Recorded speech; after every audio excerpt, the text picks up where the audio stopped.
स्वागत है। आज हम कुछ स्रोतों को खंगाल रहे हैं जो बताते हैं कि ऑनलाइन दुनिया में अलग-अलग जगहों पर अपनी बात कैसे पहुंचानी है। मतलब कैसे कहें, कितनी बार कहें और क्या हर जगह बस एक ही चीज डालते रहें? हाँ, ये सवाल बहुतों के मन में होता है और जो स्रोत हमने देखें वो एक बड़ी इंटरेस्टिंग बात कहते हैं क्या?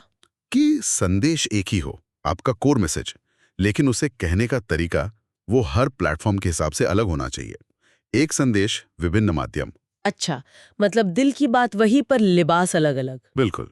और ये सिर्फ मतलब तरीका बदलने की बात नहीं है। स्रोत कहते हैं हर प्लेटफॉर्म की अपनी एक एनर्जी होती है, अपना एक मिजाज। हम्म तो आपको हर बार कुछ नया नहीं सोचना, बस अपनी सच्चाई को उस प्लेटफॉर्म के माहौल में ढालना है। ठीक है, तो थोड़ा और खोलते हैं इसे। हम्म, स्रोत कुछ खास प्लेटफॉर्म्स की बात करते हैं। जैसे इंस्टाग्राम। हाँ, इंस्टाग्राम स्रोत कहते हैं ये है खोज और फीलिंग्स के लिए, इमोशंस। तो यहाँ क्या करना चाहिए? रील्स का इस्तेमाल करें, वो छोटी वीडियोस तुरंत ध्यान खींचने के लिए। फिर कैरोसेल, जिनमें आप टिप्स वगैरह दे सकते हैं थोड़ा स्ट्रक्चर्ड तरीके से। हाँ, वो स्वाइप करने वाले। वही। और स्टोरीज, वो आपकी असली साइड दिखाने के लिए, ज्यादा रॉ, ज्यादा रियल। हफ्ते में 3-4 बार काफी है। और यहाँ का मकसद ज्यादा सिखाना नहीं, बस लोगों को अपनी तरफ खींचना है, राइट? बिल्कुल, एक तरह से दिलचस्पी जगाना। फिर आता है यूट्यूब। अच्छा, यूट्यूब, ये तो अलग है। हाँ, श्रोता इसे गहराई और अथॉरिटी बनाने का मंच मानते हैं। यहाँ लोग आते ही सीखने हैं। तो यहाँ लंबे वीडियोस चलेंगी। हाँ, करीब 6 से 12 मिनट की वीडियोस, जिसमें आप कहानी की तरह कुछ सिखाएं या इंटरव्यूज करें। हफ्ते में एक वीडियो भी काफी है। पर उसमें क्लैरिटी और ईमानदारी जरूरी है। एग्जैक्टली। यहाँ आप अपनी फील्ड के एक्सपर्ट की तरह दिखते हैं। ठीक है। और लिंक्डइन, वो तो प्रोफेशनल दुनिया है। सही।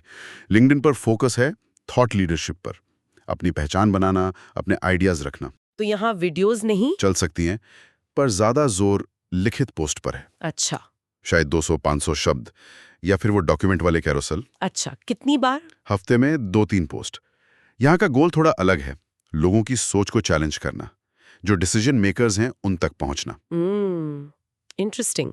और ये व्हाट्सएप, टेलीग्राम, ये तो बहुत पर्सनल है। हाँ, और स्रोत इन्हें नर्चरिंग और कन्वर्जन के लिए बताते हैं, मतलब रिश्ते बनाना और लोगों को एक्शन लेने के लिए तैयार करना। तो यहाँ कैसे बात करें? वॉइस नोट्स बहुत अच्छे चलते हैं, अपडेट्स दे सकते हैं, कुछ बिहाइंड द सीन्स दिखा सकते हैं।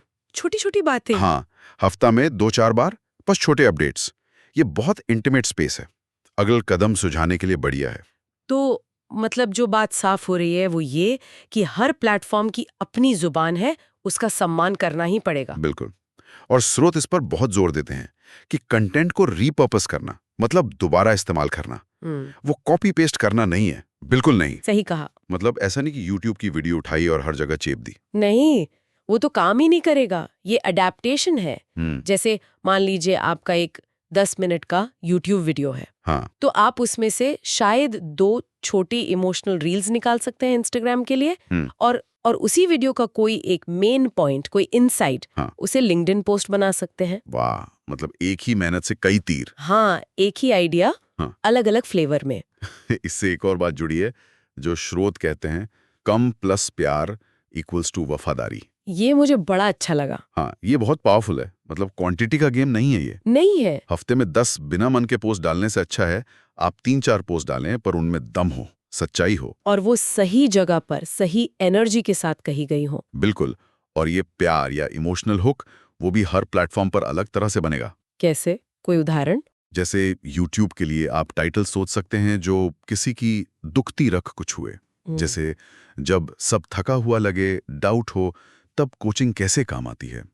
और वही बात व्हाट्सएप पर आप शायद एक छोटे पर्सनल वॉइस नोट में कहें, पता है आज एक सेशन में मुझे ये एहसास हुआ।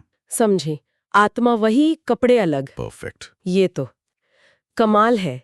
श्रोत तो ये भी कहते हैं कि जब ये सब समझ आ जाता है ना, हाँ। कि कहाँ क्या कैसे कहना है, तो एक तरह की कंटेंट शांति योजना बन जाती है। हाँ, वो रोज की टेंशन खत्म, क्या डालूं, कहाँ डालूं, एक क्लैरिटी आ जाती है, एक फ्लो बन जाता है। सुकून मिलता होगा इससे तो। बिल्कुल। और अगर इसे बड़ी पिक्चर में देखें तो ये सिर्फ कंटेंट की बात नहीं है। तो फिर क्या है? ये है कि आप अपनी आवाज को, अपने मैसेज की इंटेग्रिटी को, उसे खोए बिना अलग अलग मीडियम में कैसे ढालते हैं। ये एक तरह से अपनी बात को कई जुबानों में कहना सीखने जैसा है, बिना अपनी असलियत बदले। तो फिर सुनने वालों के लिए एक सवाल छोड़ते हैं। हाँ, क्या अलग-अलग प्लेटफॉर्म के हिसाब से अपने मैसेज को बदलना, क्या ये अपनी असलियत से समझौता करना है या फिर ये अपनी बात को ज्यादा असरदार तरीके से ज्यादा लोगों तक पहुंचाने का और उनसे गहरा रिश्ता बनाने का एक स्मार्ट तरीका है? सोचने वाली बात है।